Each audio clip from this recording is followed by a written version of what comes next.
मध्यमवर्गीय कुटुंबात मी लहानाची मोठी झाले. आई शिक्षिका, बाबा बँकेत आणि दोन्ही भाऊ इंजिनियर.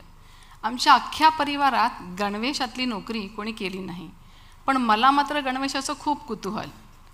तशी लहानपणी माझी ओळख जरा द्वाड म्हणूनच, आणि मला असंही वाटायचं की मोठेपणी आपण असं काहीतरी करायचं की आपल्याकडे वाकड्या नजरेने बघण्याची कोणी हिंमत करणार नाही. मग 1995ला महाराष्ट्र लोकसेवा आयोगाची परीक्षा देऊन मी पोलीस सब इन्स्पेक्टर झाले आणि गुन्हे, गुन्हेगारी, तपास या जगात माझा प्रवास सुरू झाला. महाराष्ट्र पोलिसात वाकोला पोलीस स्टेशन, विमानतळ सुरक्षा विभाग, आर्थिक गुन्हे शाखा, सायबर क्राईम शाखा, पोलीस मुख्यालय अशा वेगवेगळ्या ठिकाणी कामांचे अनुभव घेत असताना माझ्यातला पोलीस घडू लागला आणि अनेक संधी मिळाल्या. जसं राष्ट्रीय स्तरावर CBI माहीतच आहे, तिथे अधिक व्यापक आणि क्लिष्ट गुन्ह्यांचा तपास करायची संधी मिळाली. तुम्हाला कदाचित वाटेल की पोलीस म्हणजे फक्त गुन्हे, तपास, कायदा सुव्यवस्था असेच अनुभव आले, पण असं नाही. पुढे जाऊन आंतरराष्ट्रीय स्तरावर संयुक्त राष्ट्रसंघ म्हणजेच युनायटेड नेशन्समध्ये 10 वर्ष कामाची संधी मिळाली.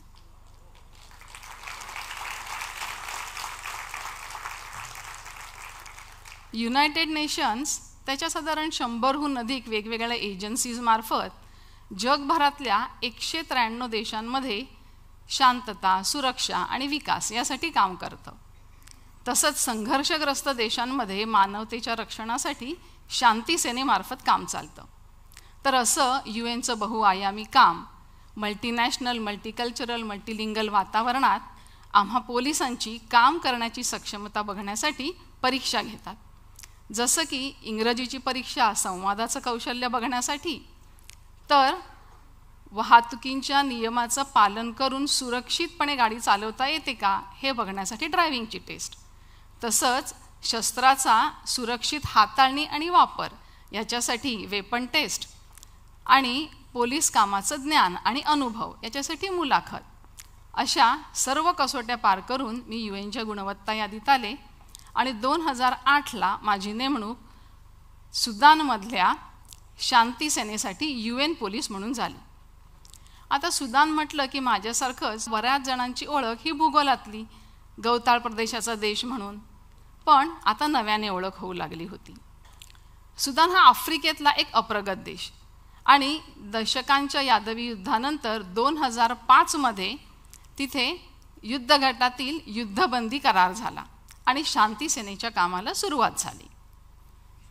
ह्या शांती सेनेमध्ये वेगळ्या वाटेवरून काम करत असताना आत्तापर्यंत केवळ ऐकून असलेले अप्रगत देश, सिव्हिल वॉर, विस्थापित लोक या शब्दांचे अर्थ प्रत्यक्ष अनुभवले.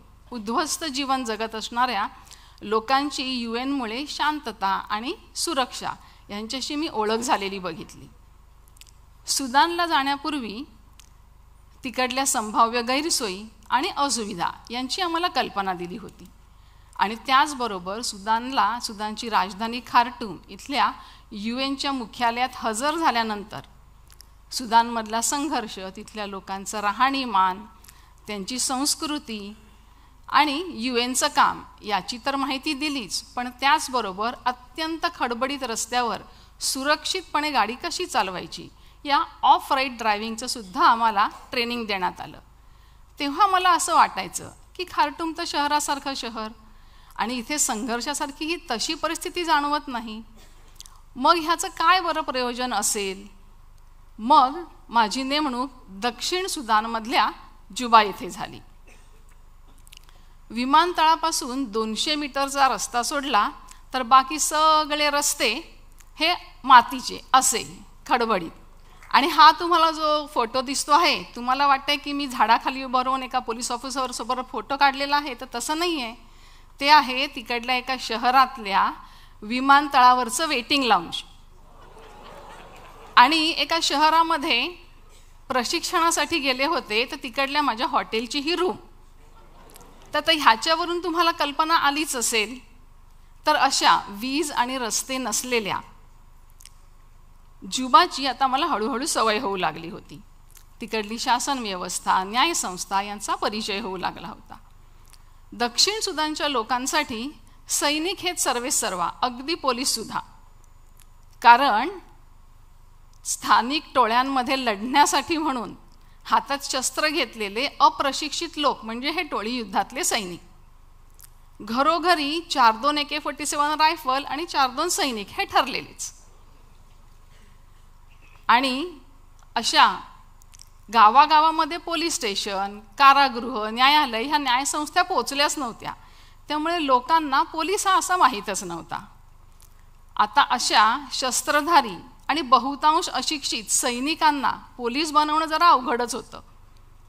आणि देशाच्या कानाकोपऱ्यात पोलीस पोचावा यासाठी अर्थसंकल्पाची आखणी, मालमत्ता व्यवस्थापन, पगाराचं कॉम्प्युटरायझेशन अशा विविध प्रकल्पांवर काम करताना 56 देशातून आलेल्या आम्हा UN पोलिसांची कसोटीच लागली.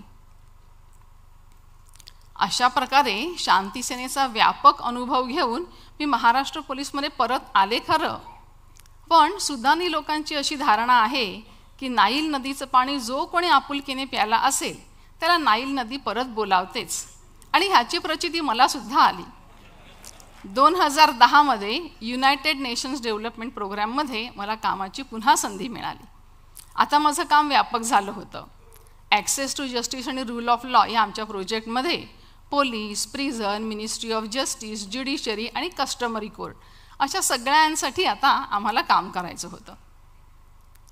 UNDPच्या कामासाठी जुबामध्ये पुन्हा एकदा गेल्यानंतर समोर आव्हान होतं ते जनमत चाचणीचं. दक्षिण सुदानची जनता ह्या रेफरेंडमच्या मतदानाद्वारे हे ठरवणार होती की त्यांनी सुदानमध्ये एकत्र राहायचं का विभक्त होऊन स्वतंत्र देश निर्माण करायचा. ही अत्यंत महत्त्वाची घटना शांततेत आणि फ्री अँड फेअर वातावरणात पार पडावी याच्यासाठी करारानुसार सैन्याला पूर्णपणे वगळण्यात आलं होतं. स्वाभाविकच सुरक्षेची सगळी जबाबदारी ही पोलिसांवर होती. एक दिवस दक्षिण सुदानचे गृहमंत्री आणि काही वरिष्ठ पोलीस अधिकारी आम्हा UN आणि डोनर कंट्रीजचे प्रतिनिधी यांना जुबापासून साधारण 15 किलोमीटर अंतरावर असलेल्या रजाफ इथल्या नाईल नदीकाठच्या ह्या अशा मोकळ्या मैदानात घेऊन गेले आणि सांगितलं की आपण भावी पोलीस प्रशिक्षण केंद्रामध्ये उभे आहोत. सध्या पोलिसांचं संख्याबळ हे साधारण 30,000 असेल, पण कामाची वाढती व्याप्ती लक्षात घेता ते अपुरं आहे. म्हणून 13,000 पोलिसांची भरती 10 राज्यांमध्ये सुरू केलेली आहे आणि त्यांना प्रशिक्षण देणं गरजेचं आहे, म्हणजे येऊ घातलेल्या जनमत चाचणीसाठी त्यांची नेमणूक करता येईल. रजाफच्या लोकांनी हे मोकळं मैदान आम्हा पोलिसांना दिलेलं आहे. आता इथे प्रशिक्षण केंद्र उभारून ते कार्यरत करण्यासाठी आर्थिक, धोरणात्मक अशी सर्वतोपरीने मदत करण्यासाठी विनंती करतो आहोत. इतक्या कमी कालावधीत काहीही पायाभूत सुविधा नसताना प्रशिक्षण केंद्र उभारणं हे खरं अवघड असलं तरी तितकंच आवश्यक होतं.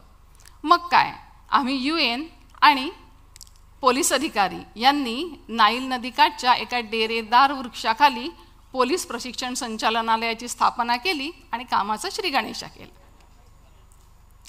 उघड्या मैदानावर आम्हाला जवळजवळ गावच वसवायचं होतं, पण पोलिसांचा उत्साह मात्र दांडगा होता.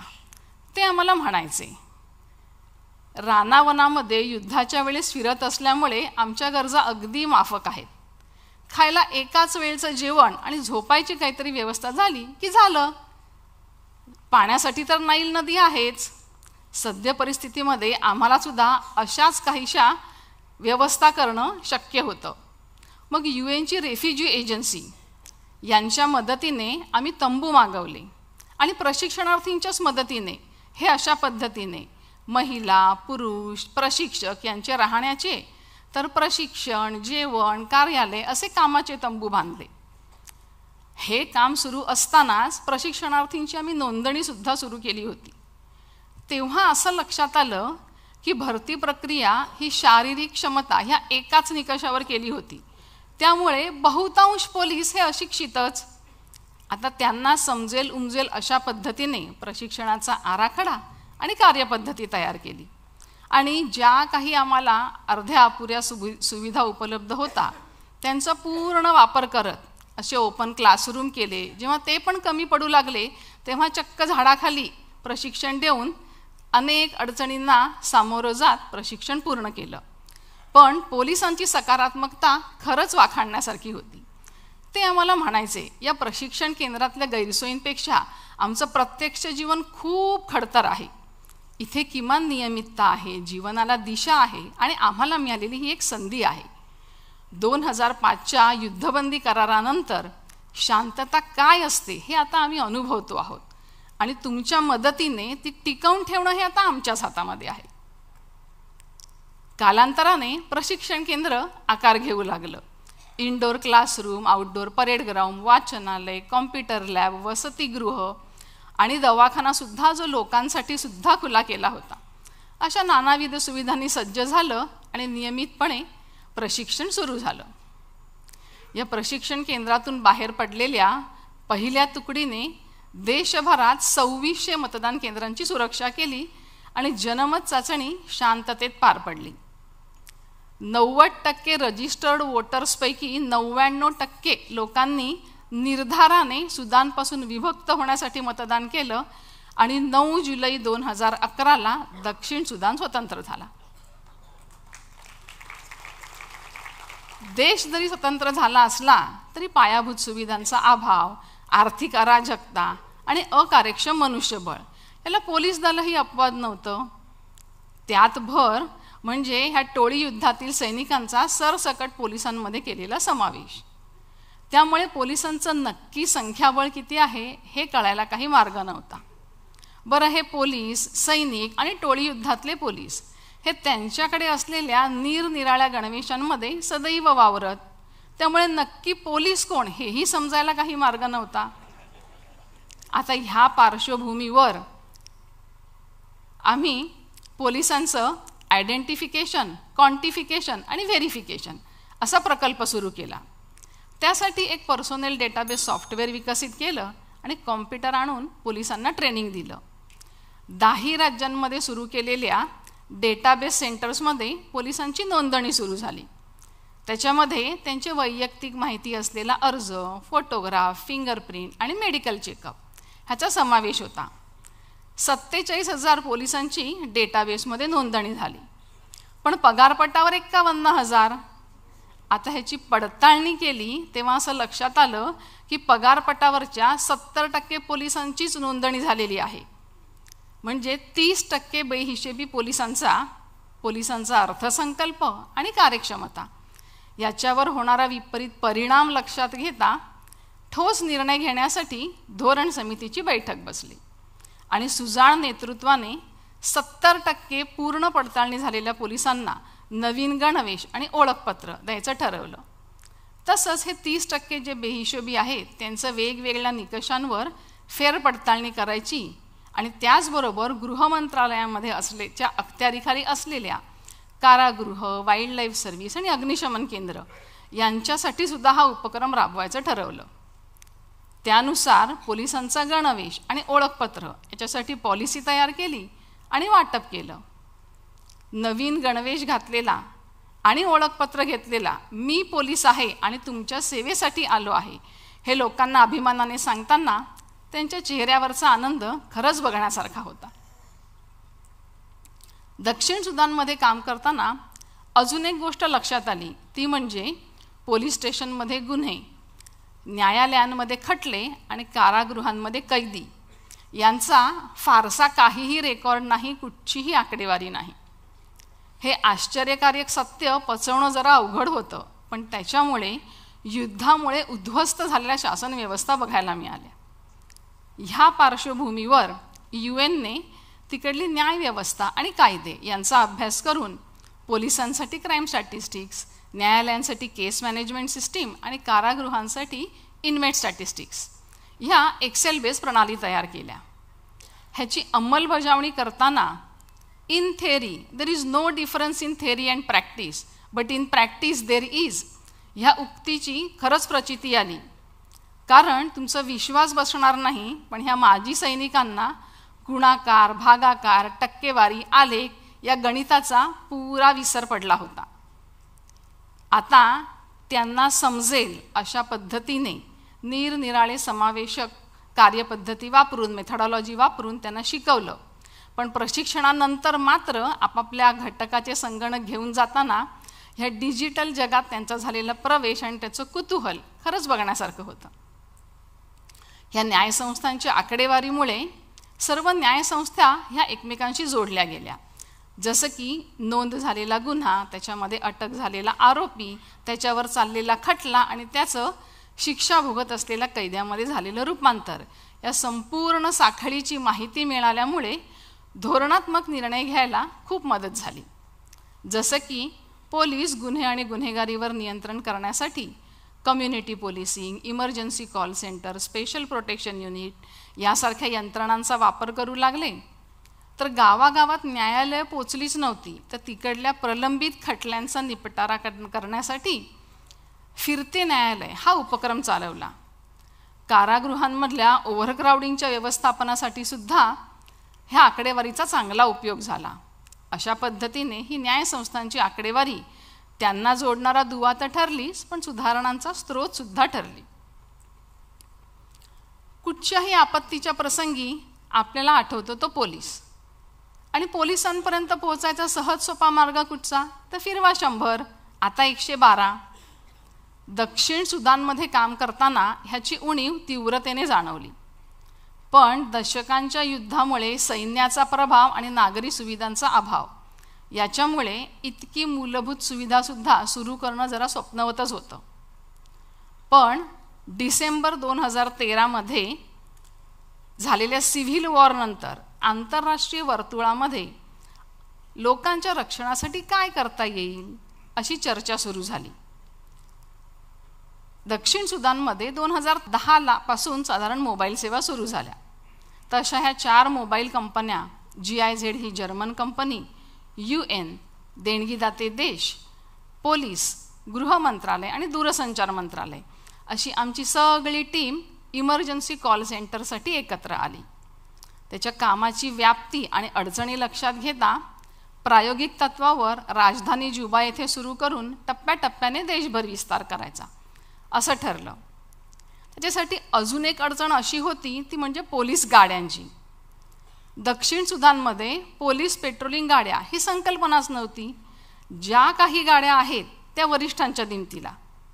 पण आमच्या धोरण समितीमधल्या चाणाक्ष पोलीस प्रमुखांनी आदेश आणि समन्वय याचा समर्पक वापर करून 10-12 गाड्या इमर्जन्सी कॉल सेंटरच्या ताफ्यामध्ये उभ्या केल्या. या इमर्जन्सी कॉल सेंटरची, त्याला आम्ही ECC पण म्हणायचो, तर या ECCची टेक्निकल इन्फ्रास्ट्रक्चरची उभारणी करताना कोणीही कुठूनही कधीही आणि कुठल्याही मोबाईलवरनं केलेला कॉल विनामूल्य कॉल सेंटरपर्यंत येऊन वायरलेस यंत्रणेद्वारे पोलीस गाड्यांपर्यंत त्यांची माहिती पोचावी, आणि तसंच पोलीस गाड्यांमध्ये सुद्धा वायरलेस सेट, GPS आणि मोबाईल अशी यासाठी लागणारी सगळी तांत्रिक सुविधा तयार केली आणि इमर्जन्सी कॉल सेंटर टेक्निकली सिद्ध झालं. रिस्पॉन्स मेकॅनिझम तयार करताना सुद्धा कोणीही केलेला कॉल रिसीव्ह करणारी कॉल तुकडी, त्याची माहिती वायरलेस सेटद्वारे गाड्यांपर्यंत पोहोचवणारी वायरलेस तुकडी आणि प्रत्यक्ष मदतीला जाणारी प्रतिसाद तुकडी, अशा सगळ्यांसाठी आम्ही कार्यप्रणाली बनवल्या. तर 800हून अधिक पोलिसांना प्रशिक्षण देण्यासाठी पहिले पोलीस प्रशिक्षक तयार केले. आता ह्या निम्म्याहून अधिक अशिक्षित लोकांना नुसतं ECCमध्ये काम करायचं प्रशिक्षण द्यायचं नव्हतं, तर आता ह्या शस्त्रधारी पोलिसांना तुम्ही लोकांच्या मदतीला जाणार आहात हा दृष्टिकोनसुद्धा तयार करायचा होता. अशी इमर्जन्सी कॉल सेंटरची चाचणीसाठी सिद्धता झाली आणि ठरल्या दिवशी 777ला साधारण 20 फोन खणखणले असतील. पण प्रतिसादाला अवाजवी विलंब लागल्यामुळे सगळ्यांचाच हिरमोड झाला. त्याचं कारण जेव्हा शोधलं तेव्हा लक्षात आलं की निनावी रस्ते आणि वस्त्या ह्याच्यामुळे घटना कुठे घडली आहे हे समजून घेऊन प्रतिसाद टीमला तिथे पोहोचेपर्यंत वेळ लागत होता. आता खरी जिकिरीची परिस्थिती होती, कारण लोकांचा विश्वास आणि पोलिसांचा उत्साह टिकवणंही तितकंच गरजेचं होतं. मग ताबडतोब आमची धोरण समितीची बैठक बसली आणि जुबा नगरपालिकेचा आमच्या टीममध्ये समावेश झाला आणि रस्त्यांचं नामकरण ह्या तोडग्यावर शिक्कामोर्तब झालं. त्याला वंशवादाचं वळण लागू नये म्हणून रस्त्यांची नावं ही आकडे, अक्षरं किंवा मोक्याची जागा म्हणजे मार्केट रोड अशी देण्यात आली. पुन्हा UN निधी उभा केला आणि महिन्याभरामध्ये जुबानच्या रस्त्यावर नावाच्या पाट्या दिसू लागल्या. रस्त्यांच्या नावाचे हे असे नकाशे तयार करून पोलिसांना पुन्हा ट्रेनिंग दिलं. आता ह्या रस्त्यांच्या नावांची ओळख लोकांना सुद्धा होणं गरजेचं होतं. तेव्हा कम्युनिटी पोलिसिंग मार्फत नो युअर एरिया अशासारखे उपक्रम राबवले. तर तिकडल्या रेडिओ मिरायाने त्यांच्या दिवसभर चालणाऱ्या निरनिराळ्या कार्यक्रमांमध्ये जो कोणी फोन करेल तो कुठच्या रस्त्यावरनं बोलतो आहे, कुठच्या रस्त्यावर राहतो हे सांगणं अनिवार्य केलं. त्यामुळे लोकांमध्ये रस्त्यांची नावं समजायला खूप मदत झाली आणि प्रतिसाद कालावधीही साधारण 20 मिनिटापर्यंत आला. अशा प्रकारे अनेक अडचणींना सामोरे जात हा महत्त्वाकांक्षी प्रकल्प 6 महिन्यात म्हणजे जुलै 2014ला जुबामध्ये कार्यान्वित झाला. ECCच्या कॉल रजिस्टर्सनुसार पहिल्या 6 महिन्यात म्हणजे डिसेंबर 2014पर्यंत साधारण 6000 कॉल्सना प्रतिसाद दिला गेला. त्याच्यामध्ये लूटमार, मारामारी, अत्याचार, लैंगिक अत्याचार, डोमेस्टिक व्हायलन्स, आगी, अपघात, मेडिकल इमर्जन्सी अशा निरनिराळ्या आपत्तींना प्रतिसाद दिला. अशा वेळेत पोहोचलेल्या मदतीमुळे अनेकांचे प्राण वाचले आणि अशा पद्धतीने शस्त्र आणि गुन्हेगारांना ताब्यात घेतल्यामुळे बऱ्याचदा मोठ्या प्रमाणात होणारा हिंसाचार सुद्धा टळला. मेडिकल इमर्जन्सीच्या वेळेस तर पोलीस गाड्यांनी रुग्णवाहिकेचं काम केलं. प्रसूती वेदना होत असलेल्या महिलांना वेळेत दवाखान्यात पोहोचवल्यामुळे त्या बाळांना तर लोक ECC बेबी म्हणू लागले. अशा पद्धतीने सैन्य नाही तर पोलीस, शस्त्र नाही तर कायदा ही सुद्धा धारणा हळूहळू लोकांकडे मनामध्ये रुजू लागली.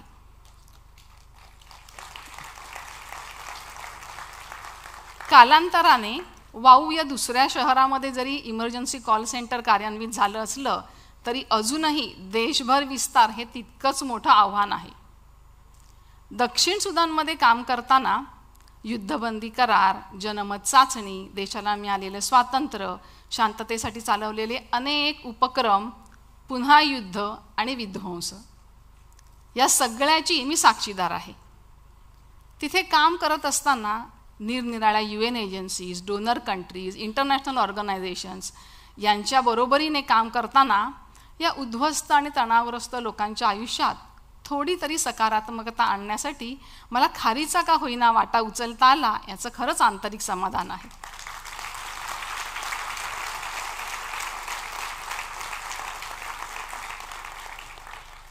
अशा माझ्या वैविध्यपूर्ण पोलिसिंग जीवनामुळे माझं व्यावसायिक जीवन तर समृद्ध झालंच, पण वैयक्तिक जीवनही संपन्न झालं.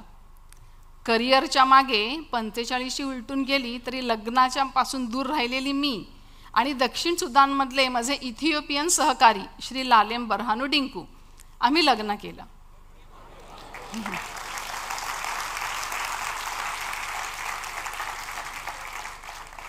2021मध्ये मी महाराष्ट्र पोलीसमधून समाधानाने स्वेच्छानिवृत्ती घेतली आणि UNDP लिबिया इथल्या पोलिसिंग प्रोजेक्टसाठी कामाला गेले. त्या प्रोजेक्टचं काम झाल्यावर मग मात्र माझ्या व्यावसायिक जीवनातून मी पूर्णपणे स्वेच्छानिवृत्ती घेतली आणि ह्यांच्यासोबत पहिले नायजेरियाला व आत्ता UNDP झिम्बाब्वे येथे पूर्णपणे गृहिणी जीवन अनुभवते आहे.